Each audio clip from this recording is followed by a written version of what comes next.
सामान्य नागरिकांना याचा त्रास असा होतो की ट्रॅफिकला खूप प्रॉब्लेम होते। संध्याकाळच्या वेळेस तुम्ही इथनं जाल तर गर्दी आणि ट्रॅफिकला एवढा प्रॉब्लेम होते।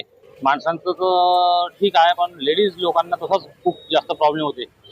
आणि त्यानंतर शहर सौंदर्यीकरणच्या नावावर हे सगळं म्हणजे विद्रुपीकरण चालू आहे। याच्यामुळे कसं आहे, आपलं महानगरपालिकेला लागूनच हे सगळे लागलेले आहे, तर आपल्या सौंदर्याला खूप त्याचा नुकसान होऊ राहिला आहे।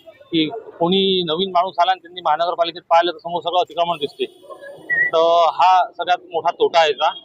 तर याच्यावर काही करायला पाहिजे।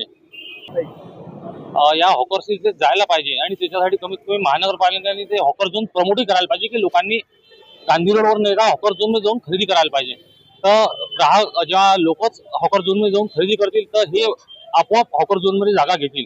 पण आता कसं आहे, कॉम्पिटिशन मध्ये किंवा धंद्यासाठी ते रस्त्यावर उभे राहतात, कारण की त्यांचा धंदा हॉकर झोन मध्ये होत नाही, रस्त्यावर होते। तर त्या हॉकर झोन साठी काहीतरी करायला पाहिजे।